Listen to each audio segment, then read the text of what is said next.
Setelah kalah pada Perang Badar, kaum kafir Quraisy ingin menuntut balas pada perang berikutnya, yakni Perang Uhud. Tidak hanya memburu Rasulullah, mereka juga menjadikan Hamzah sebagai sasaran. Hindun binti Utbah, istri Abu Sufyan bin Harb, memerintahkan budak bernama Wahsy untuk membunuh Hamzah. Sang budak dijanjikan akan dibebaskan dan mendapat imbalan besar. Assalamualaikum sahabat-sahabat ekspedisi Islam. Sehat sejahtera untuk kalian semua yang sudah subscribe channel ini. Semoga dilancarkan rezekinya, dipermudah dalam segala urusan, serta selalu dalam lindungan Allah. Tuliskan keinginan kalian di kolom komentar. Semoga keinginan kalian segera terwujud. Hamzah bin Abdul Muthalib merupakan sahabat sekaligus paman Rasulullah yang mencurahkan hidupnya untuk membela agama Islam. Beliau dilahirkan 2 tahun sebelum Nabi Muhammad dan merupakan saudara sepersusuan. Keduanya pernah disusui oleh Suwaibah, budak dari Abu Lahab. Hamzah adalah paman Rasulullah yang dikenal sebagai sosok pejuang ternama karena keberaniannya dalam berperang.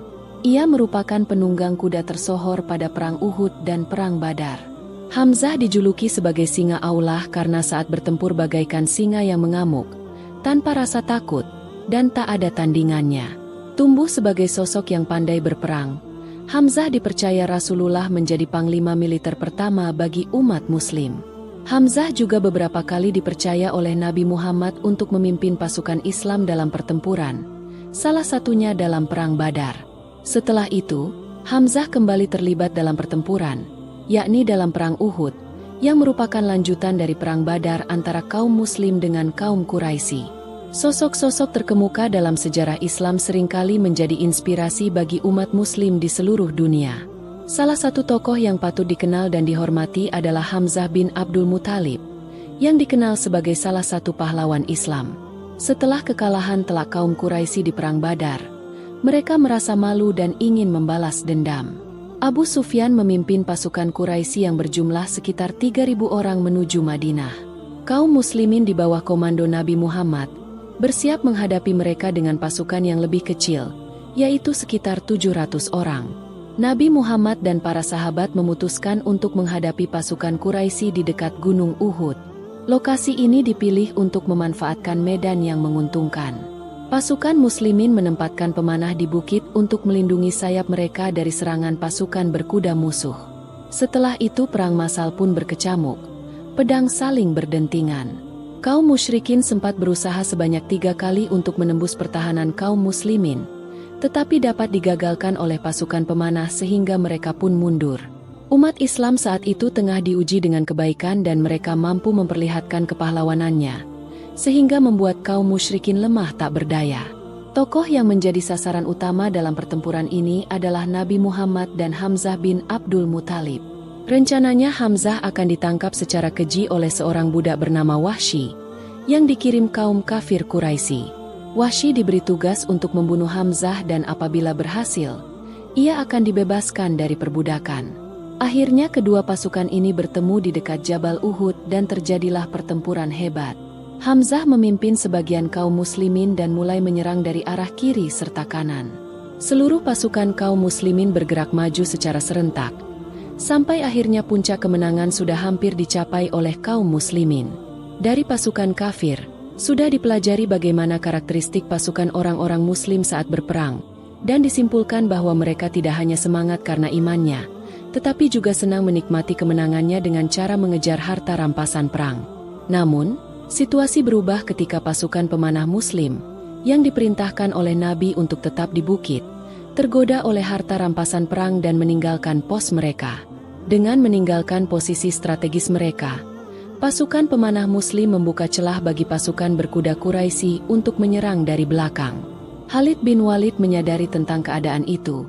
Beliau kemudian membagi pasukan kafir kepada 2 bagian utama. Pasukan kecil yang mengatasi pasukan-pasukan Nabi Muhammad yang sedang turun dari atas bukit. Sementara Khalid bin Walid memimpin pasukan besar untuk berbelok arah. Dia berbelok dan naik ke atas bukit untuk menguasai tempat yang telah ditinggalkan tadi. Setelah Khalid bin Walid berhasil menguasai tempat yang ditinggalkan oleh pasukan Islam, ia dan pasukannya lantas menghujani pasukan muslim dengan panah-panah yang luar biasa, sampai Rasulullah juga ikut terjatuh dalam peperangan. Sebagian dari gigi beliau retak. Bahkan diisukan beliau meninggal dunia pada saat itu. Sejak perang Uhud dimulai, Wahsy terus mengawasi pergerakan Hamzah bin Abdul Muthalib. Ketika kaum kafir Quraisy melancarkan serangan balik, ia segera mengambil ancang-ancang kemudian melempar tombaknya dari arah belakang. Tombak itu mengenai bagian pinggang bawah Hamzah sampai tembus ke bagian depan. Hamzah masih berusaha bangkit dan berjalan ke arah Wahsy, tetapi akhirnya beliau meninggal dunia. Melihat musuh bebuyutannya sudah diam tak bernyawa lagi, Hindun binti Utbah segera berlari mendekatinya. Kemudian dia dengan kejam merobek dada Hamzah hingga keluar jantungnya. Hindun kemudian mengunyah jantung Hamzah dan meludahkannya. Ia ungkapkan semua dendamnya dengan aksi tersebut. Kejadian inilah yang membuat Hindun binti Utbah mendapat julukan sebagai perempuan pemakan jantung. Hindun binti Utbah sudah lama memendam dendam kepada Hamzah bin Abdul Muthalib. Hal ini disebabkan lantaran Hamzah lah yang sudah membunuh ayah dan saudara Hindun saat perang Badar terjadi. Moral kaum Quraisy saat itu sangat memprihatinkan. Karena dendam yang luar biasa, mereka tega memperlakukan jenazah tentara Muslim dengan tidak manusiawi. Dikisahkan sebelum terjadinya perang Uhud, Rasulullah bermimpi melihat ada seekor sapi yang disembelih dan di ujung pedang beliau ada sedikit retak.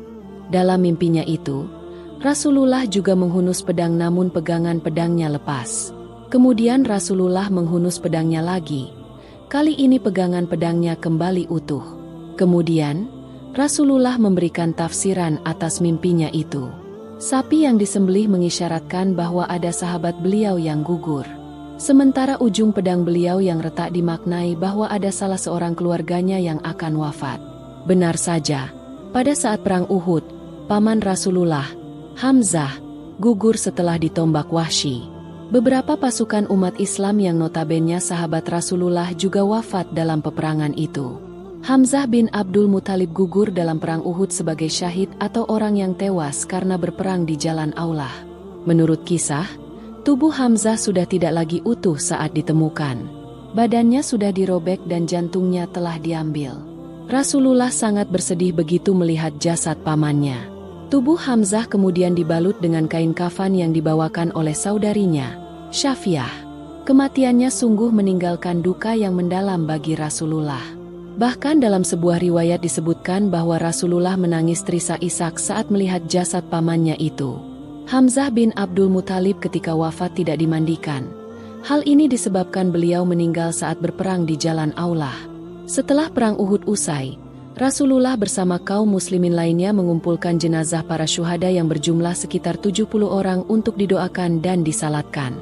Kehilangan orang yang dicintai menimbulkan kedukaan yang mendalam. Hal itu dialami umumnya insan, termasuk Nabi Muhammad. Dalam perjuangannya menyebarkan syiar Islam, beliau pun pernah merasakan kesedihan usai ditinggal wafat orang-orang terdekatnya. Terima kasih teman-teman sudah menonton video ini. Dan buat kamu yang udah like video ini, komen di bawah video ini, subscribe channelku, dan share video ini. Aku ucapkan terima kasih banyak.